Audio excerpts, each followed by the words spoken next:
નમસ્તે મિત્રો, આજની આ વાર્તામાં આપનું સ્વાગત છે।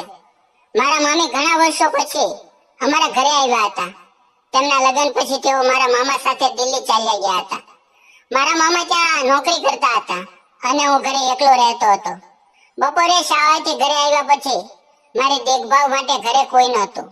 આ કારણે પપ્પાએ મામીને અમારા ઘરે બોલાવ્યા હતા। મિત્રો, મને જોતા જ મામી મને ભેટી પડ્યા અને કહ્યું, સુમિત, તમે બહુ ઝડપથી મોટા થઈ ગયા છો।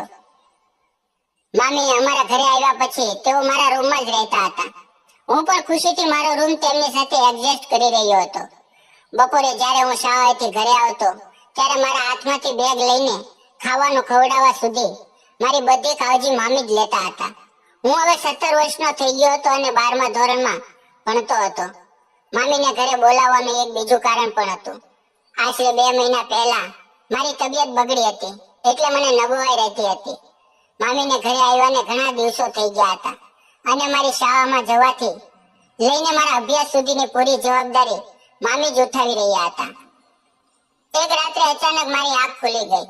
મારી આંખ ખુલવાનું કારણ હતું મારા શરીર પર પડતો હાથ। મામી અચાનક મારા શરીર પર હાથ ફેરવવા લાગ્યા હતા। મને શરીર પર કોઈનો હાથ ફેરવવાનો બિલકુલ પસંદ નહોતો। મને લાગ્યું કે આ બધું મામીથી ભૂલથી થઈ ગયું છે, પરંતુ ધીમે ધીમે મામીની કેટલીક એવી વાતો મારી સામે આવવા લાગી જે મને બિલકુલ પસંદ નહોતી। તે દિવસે મેં પહેલી વાર તેનું તે અજીબ વર્તન જોયું, એટલે મેં તેમને કંઈ કહ્યું નહીં, પરંતુ બીજે દિવસે પણ મામીએ ફરી એવું જ કંઈક કર્યું। સતત 4 દિવસ સુધી મામીના આ અજીબ વર્તનને સહ્યા પછી મેં નક્કી કર્યું કે હવે હું તેમની સાથે આ વિશે વાત કરીશ। મિત્રો, બીજે દિવસે જ્યારે હું બપોરે શાળાએથી ઘરે આવ્યો અને જમતી વખતે મેં તેને સવાલ કર્યો। જ્યારે મેં કહ્યું, મામી, છેલ્લા કેટલા દિવસોથી રાત્રે સૂતી વખતે તમે મારા શરીર પર હાથ કેમ ફેરવો છો? શું તમને કોઈ અજીબ સપનું આવે છે?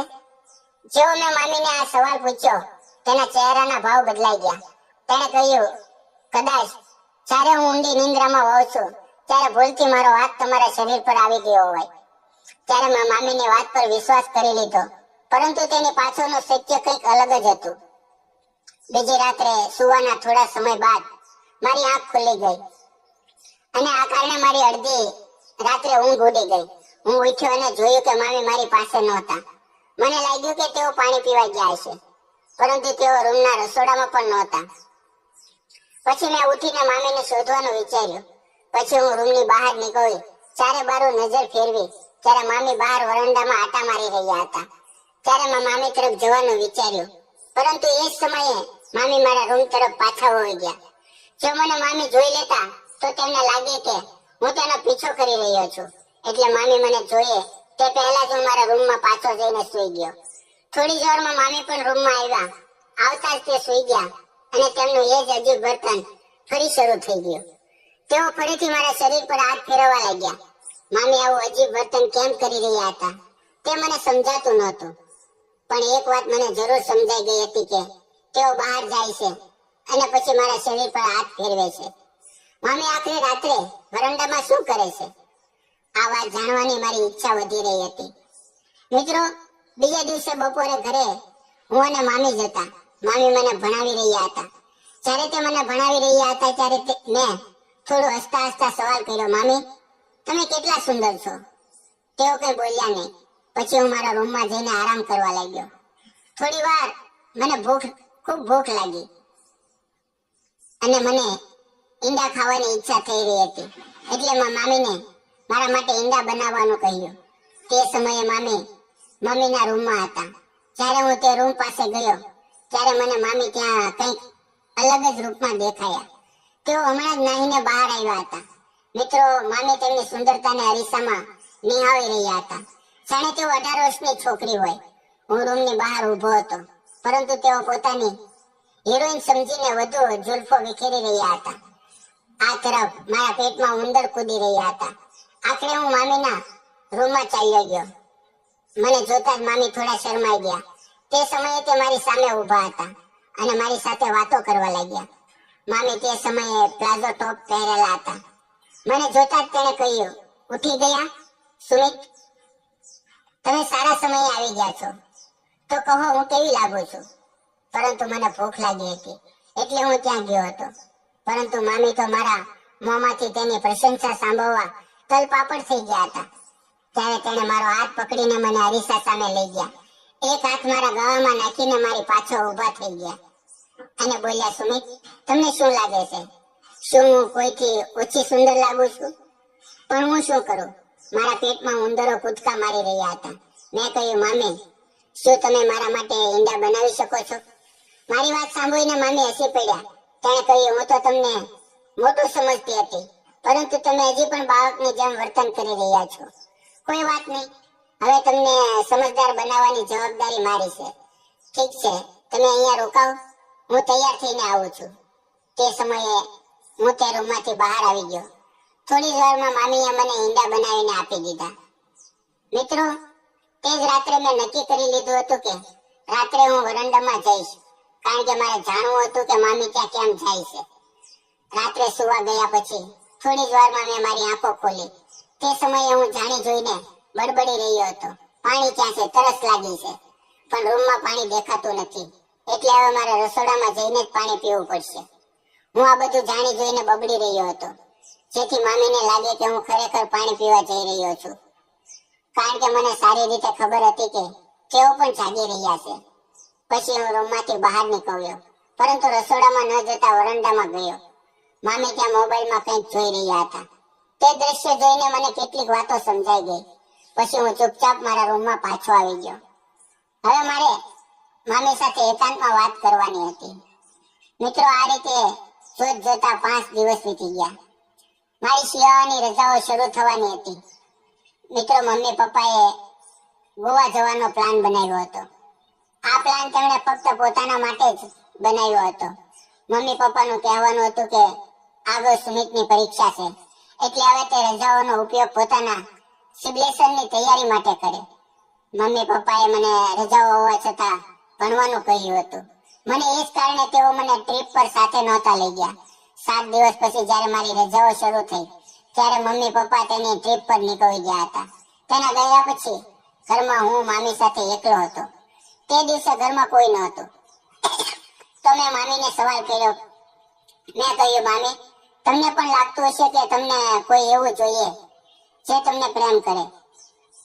જેવો મેં સવાલ પૂછ્યો તેની આંખોમાં આંસુ આવી ગયા.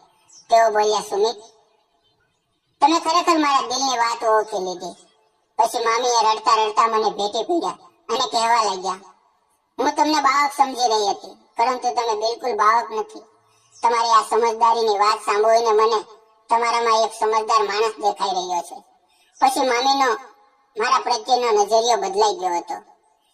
એક દિવસ નાહ્યા પછી મેં જીન્સ પહેરી. જીન્સ પહેરતાની વખતે અચાનક પેન્ટની ચેન મારી અટકી ગઈ અને મને દુખાવો થવા લાગ્યો.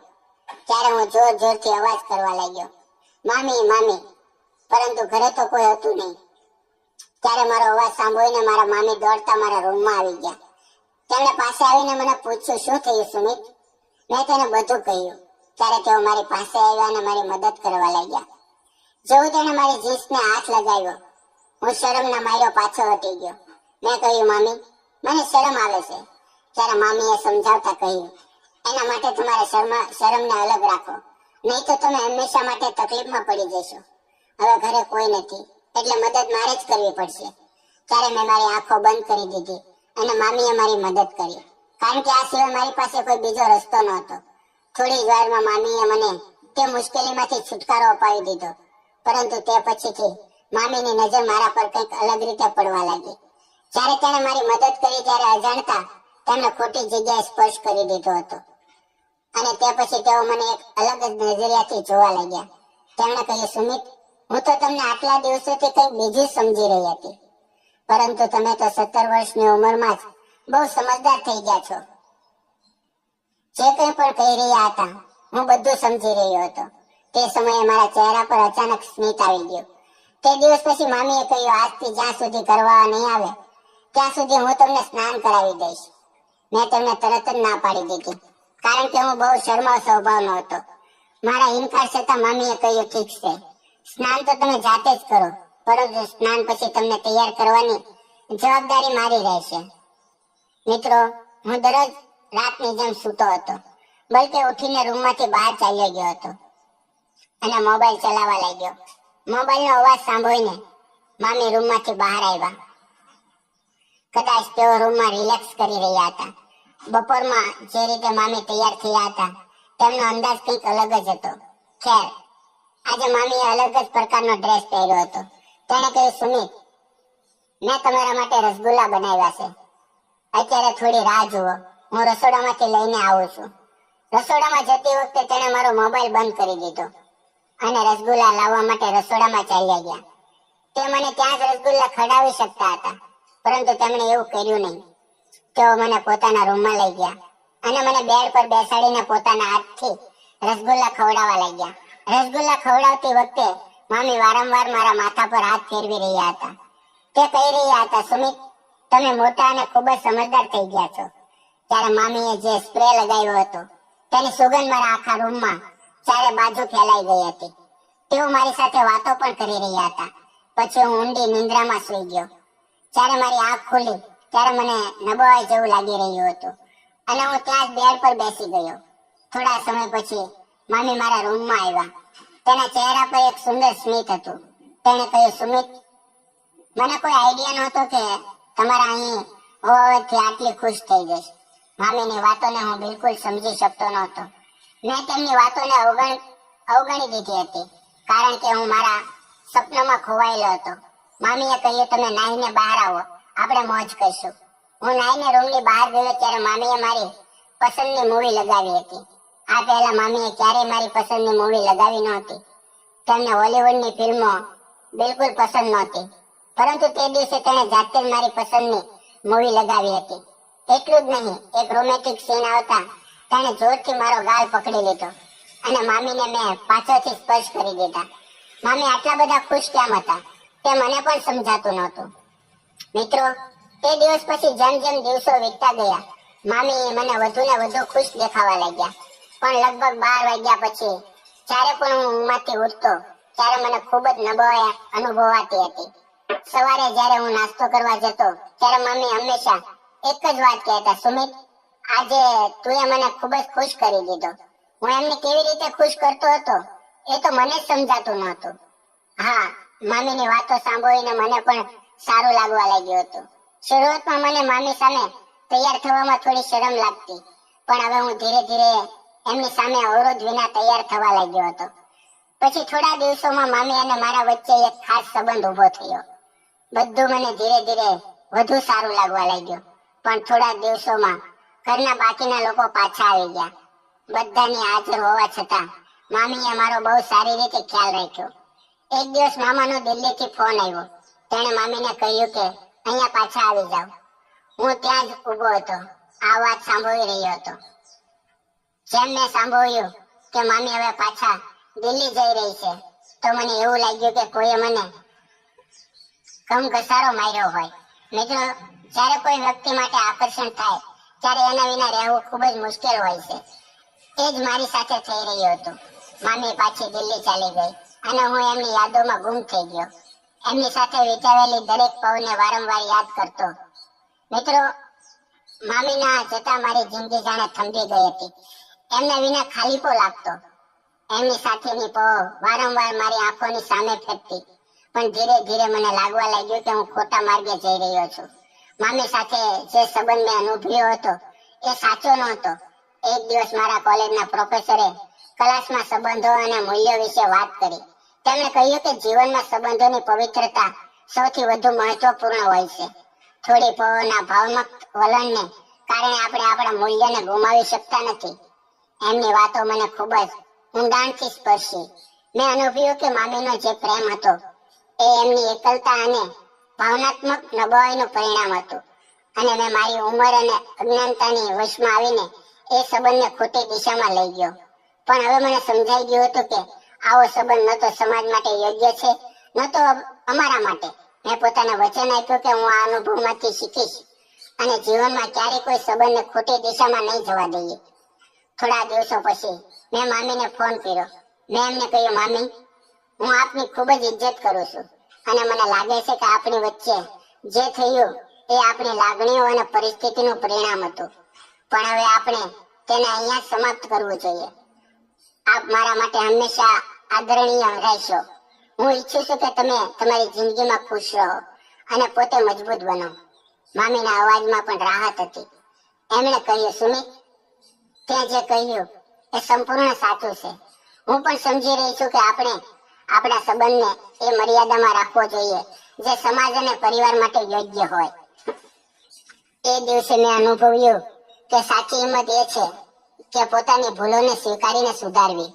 મામી સાથે વાત કર્યા પછી હું હલકો અનુભવતો અને જીવનમાં આગળ વધવા માટે તૈયાર થયો. સંબંધોની મર્યાદાને કાયમ યાદ રાખીને મિત્રો, આ કહાનીનો સૌથી મોટો સંદેશ એ છે કે સંબંધો જીવનનો સૌથી અમૂલ્ય હિસ્સો હોય છે, પણ આપણે સમજવું જોઈએ કે દરેક સંબંધ એક મર્યાદાને હદ હોય છે. તો મિત્રો, આ હતી આજે અમારી નાની એવી કહાની. તમને કેવી લાગી કોમેન્ટ કરીને જરૂર જણાવો. જો તમને આ કહાની ગમી હોય તો લાઈક કરો અને આવી જ રસપ્રદ કહાનીઓ માટે અમારી ચેનલને સબસ્ક્રાઇબ કરો અને બેલ આઇકોન દબાવવાનું ન ભૂલશો, જેથી અમારો કોઈ પણ વિડીયો તમે ચૂકો નહીં. વિડીયો પૂરો જોવા બદલ આપ સૌ મિત્રોનો દિલથી ખૂબ ખૂબ ધન્યવાદ મિત્રો. ફરી મળીએ આવતીકાલે. ત્યાં સુધી આવજો.